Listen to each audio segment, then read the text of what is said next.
Yeah, I've seen a lot of confusion about the Brat Summer meme on the timeline, so I felt it would be an act of charity for us to fully explain what that means and how it relates to Kamala Harris's presidential campaign. A lot of conservatives don't pay attention to pop culture. I think this is a massive appeal to chronically online Zoomers. Basically, this is a reference to the 6th album that just came out from Charli XCX. And I'm personally angry about this. I have a bone to pick with Kamala and her campaign right now because they just stole my album of the summer. Did they? And made it into their brand. I didn't know that. I'm personally offended by that. I had Brat on repeat for so long, and then they just adopted it like they were part of the fandom, and I just feel like they stole something from me and colonized it for their own political ends. But unfortunately, Charli XCX is part of this. She is playing into it because after Kamala took over as the Democrat nominee, she tweeted out, "Kamala is Brat," and that's a reference to her album. Her album cover is just blank green space with like Arial font that just says Brat. It's intentional bad marketing, and they changed the Kamala HQ account to have the header that says Kamala HQ in the same font. It was an appeal to the most chronically online Twitter stan accounts that are already voting for you anyway. So I don't even know why this is a thing. See, the thing is, when you take that principle, it never ends. Yeah. You can't just stop one day. It's like people ask, like, when did conservatives give up pop culture and give up, the colleges? Well, they did. One day they ceded ground, and they lose a lot of voters because of it. So it is a never-ending perpetual cycle where you have to hello their fellow kids repeatedly forever. Yeah. And then Charli recently posted a picture of herself in the recording booth and said she was recording something to be revealed soon, which probably is related to Kamala's campaign. She might be doing a voiceover for one of her ads or some kind of Kamala Brat anthem. And this is why what I talk about when I talk about how much I hate like politics in this culture, because it's like, this wasn't something organic. This was one staffer called another staffer, got him in touch with a brand manager, who got him in touch with a political operative, who got him in touch with a chief of staff, who got him in touch with another person. There's 37,000 people on this phone tree to make this garbage look authentic. And the fact that people buy into it is a testament to the low IQ nature of that voting bloc. It should also be mentioned that Charli herself is British, so I think she should just stay out of this conversation in general. But I'm going to read Charli XCX's description of what a brat refers to, and we'll try to decipher whether Kamala is, in fact, Brat. Charli says Brat refers to the girl who is a little messy and likes to party and maybe says some dumb things sometimes, who feels herself but maybe also has a breakdown, but kind of like parties through it, is very honest, very blunt, a little bit volatile, like does dumb things.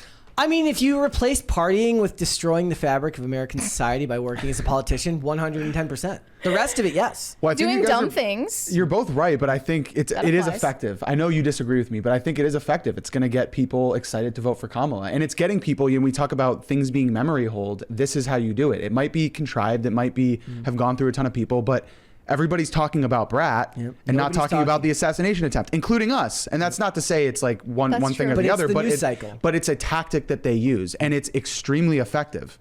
And so it is what it is. It's like, you got to give the left their props. This is working. I just don't get it because, Kamala had the gay vote. She already had that on lock. Why does she need to appeal to Gen Z gay stan Twitter accounts any further? She's supposed to make some comment, otherwise you can see like the excitement is getting more and more noticeable, because I already have like stan Twitter tweets on my timeline. The algorithm shows me what they're talking about, and they actually do love this meme. They love the "do you think you just fell out of the coconut tree" meme. They exist in the context. They're unburdened by what has been, etc., etc.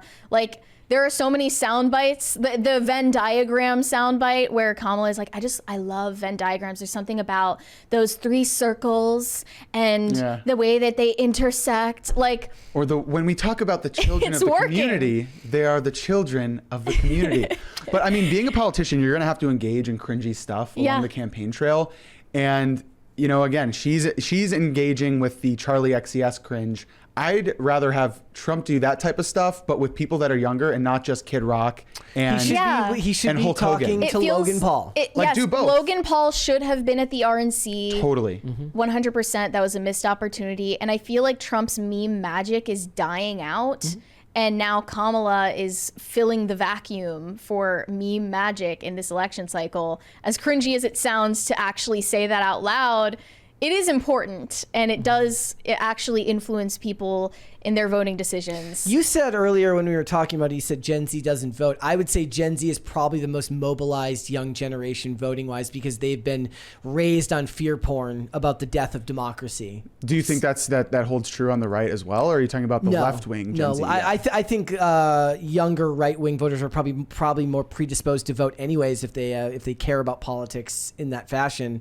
But, you know, left-wing voters, when they're young, pay lip service to issues, but maybe don't always show up to the actual voting booth. But when it's no longer about, we just want to make America better. That's not what it is anymore. It's like the country is dying. Everyone on the right is evil. You need to vote to save democracy. The climate is going to destroy you and your family, and you're going to be overrun by the ocean. They have been propagandized so heavily that I do think they're probably the most politically, radicalized generation as far as actually making it to the voting booth. And they do better as far as organization, campaigning, going out at the grassroots level. They're infinitely better than the right. And that's because of their ability to organize. Yeah.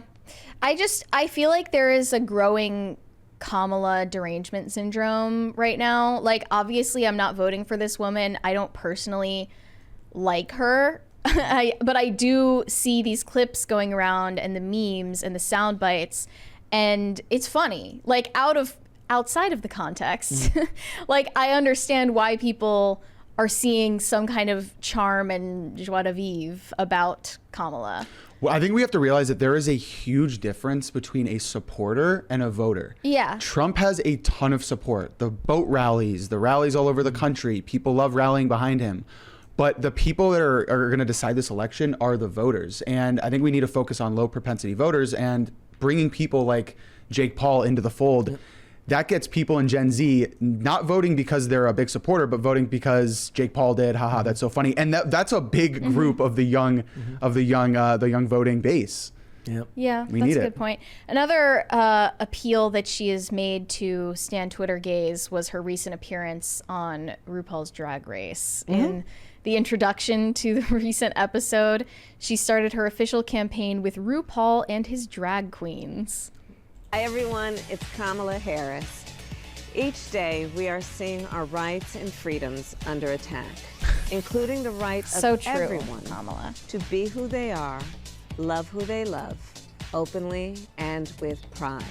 So as we fight back against these attacks, let's all remember, no one is alone. We are all in this together, and your vote is your power. So please make sure your voice is heard this November and register to vote at vote.gov. Can I get an amen? Amen! Now on with the show. Look at the rest of this where they start dancing. You better vote.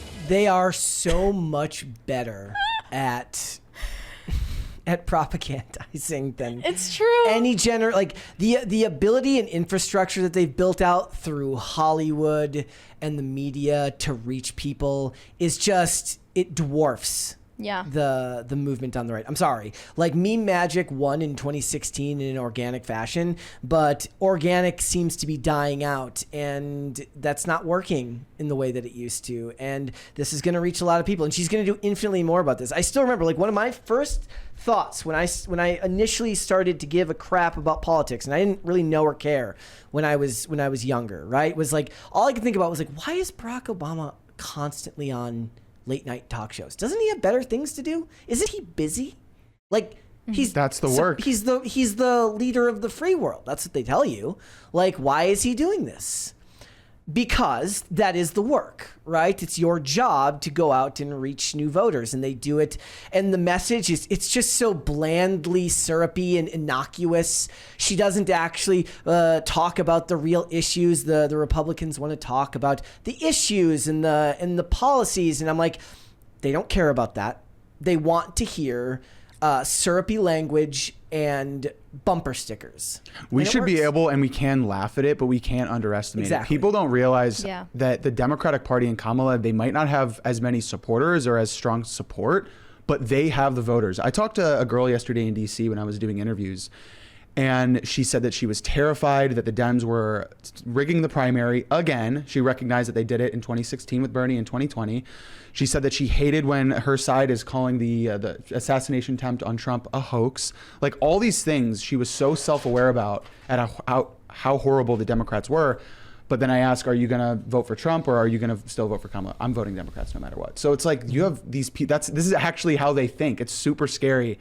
And to all the Republicans, all the conservatives that are getting really confident, I see it online, be careful. Yeah, like, don't get too comfortable, and don't underestimate the power of Brat celebrities. Don't underestimate the power of Brat Summer, essentially.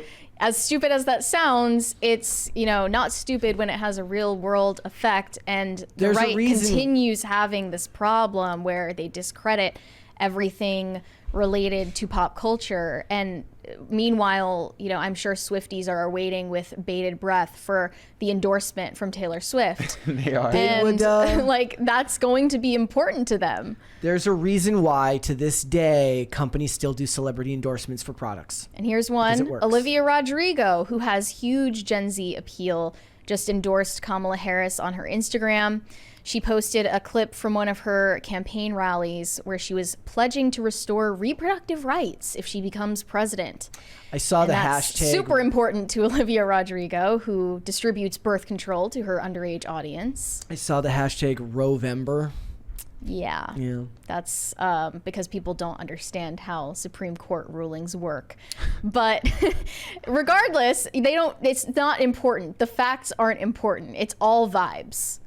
Yeah, I saw this picture on X the other day of the top 6 podcasts in the country, and it was Dan Bongino, Tucker, and Joe Rogan. Obviously, that's all male audience. And then the top other 3 ones were like Alex Earl, Hot Mess, and some other one. And it really shows the dichotomy between, like Alex Cooper. Yeah. Between what the male voter base is really going on and what the female voter base is. Also remember, if we remember what the charts say, it's the 68% blue voting single women that are going to decide just about everything. So currently there is an audio going around of JD Vance talking about exactly those single female voters and how they don't have a stake in the future of the country because they don't have children. And that has just angered women all over the internet. And now there's a new TikTok trend where they use that audio to show off their cats in their apartments. Here we go. Is that we're effectively run in this country via the Democrats, via childless cat lady reporting for duty is the caption. Cat ladies who are miserable at their own lives and the choices that they've made, and so they want to make the rest of the country miserable too. And it's just a basic fact. You look at Kamala Harris, Pete Buttigieg, AOC, the entire future of the Democrats is controlled by people without children. It's so true. So that's going viral right now. And a lot of women who were never going to vote for Trump in the first place are saying, well, I'm definitely not voting for Trump now. Yeah, but the demographic you just pissed off are the ones that are all on TikTok and Instagram and are going to make videos about this that are Your going to go viral. entire For You page is just like Kamala memes right now. Which, by the way, this whole trend totally vindicates JD Vance. He was saying that women get vindictive and they want to get revenge, and like it's proving their point. They're now posting these videos to piss off JD Vance. But and he saying shouldn't that have said it. That's what he shouldn't have done. You can think it, but you should never say it.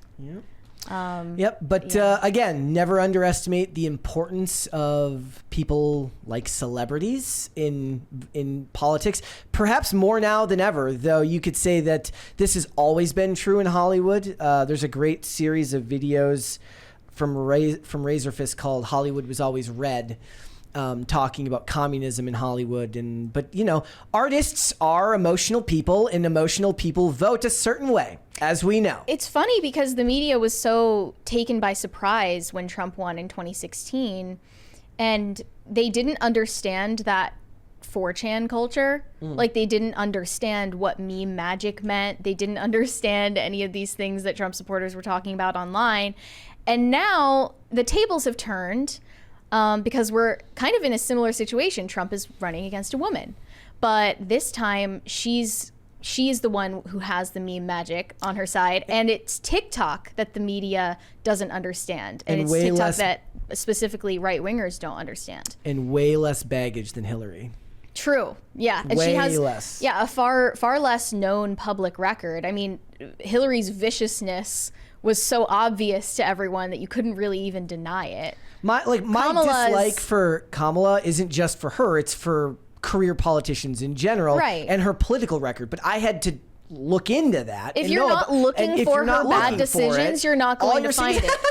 Yeah, otherwise you're just going to see a bunch of coconut memes. Yes, like, and even as I told Mary, I was like, look, her laugh annoys me. I admit, I was once told in school you should never dislike someone for their laugh. It's the most natural thing about them. Well, I can't get past it. If anything I've learned, after getting out of public school system is you can judge a book by its cover, and you're like right 90% of the time. Yeah. So it's this race is not over, and if you're celebrating beforehand, just remember that's what the Dems did in 2016. So you're gonna have to go out and find your new Logan Pauls, because the kid rocks. And as much as I love the Hulk Hogan thing, look, I loved it. It's not gonna win you an election, and you're gonna need to do something else. Like, okay, other than Logan Paul or Jake Paul, can you think of any other influencers of that ilk that should have been platformed at the RNC or should be before the election on the Trump campaign side? I don't know. Like, who would you I can't think of any other examples right now who would be willing to do it. I mean, the UFC is his biggest friend. Was Dana White there? Because Dana White was there. Yeah. And also UFC is huge here. Yeah. It's absolutely huge here. So perhaps that is But if we're talking about, best like, path forward. Appealing to young voters on If the he had right. one of those fighters, I think that would have done it. I mean, you know what I think he's do? Twitch reinstated his account. He needs to just go play Elden Ring on Twitch live and take questions from kids. He needs to go on Kai Cenat's Twitch channel. He needs to go on he needs to go on and answer the questions of the youths. Yeah. What about Elon Musk? Do you think Elon Musk would have done it if Trump asked? He's already. People have Elon derangement syndrome too. Yep. Yeah, that's just double derangement. Like, if he started like a weekly Twitch stream, the numbers would be astronomical and would endear him to a completely different part of the But culture. everyone on the inside of his campaign is too out of touch to know that. And honestly, if he was there and he was bad at it, would be even better. Like, it's like it gives dad energy. Like, if he can still be charismatic Trump while also being bad at video games, and shows progress from when he started to the end of the campaign. He should make TikToks with his granddaughter. Well, people didn't give Trump credit for his YouTube video that he just put out with Bryson DeChambeau. I think that was a big culture. Did you not see this either? No. So Bryson DeChambeau is one of the best pro golfers in the entire world. He has like a crazy drive, and he just put out like a 40-minute long YouTube video with Donald Trump. They played a round of 18, trying to break 50. And that went pretty viral. Oh, yeah. And so I think we have to lean into stuff like that. That is our Brat stuff. And I do think that's going to get a lot of young men and even the girls. idea here is he needs middle class. He needs like suburban women, right? He needs. But that was a cool video, and all the comments. I think there were a lot of women that said this is cool. Trump's actually athletic. He's actually really good at golf, and he can keep up with a pro golfer. He was super charismatic. Like, that's how we respond to the Brat memes. Thanks for watching. Listen to full episodes of Pop Culture Crisis on Spotify. Keep up with us on social media and make sure you subscribe and ring that bell so you never miss the show. Bye, guys.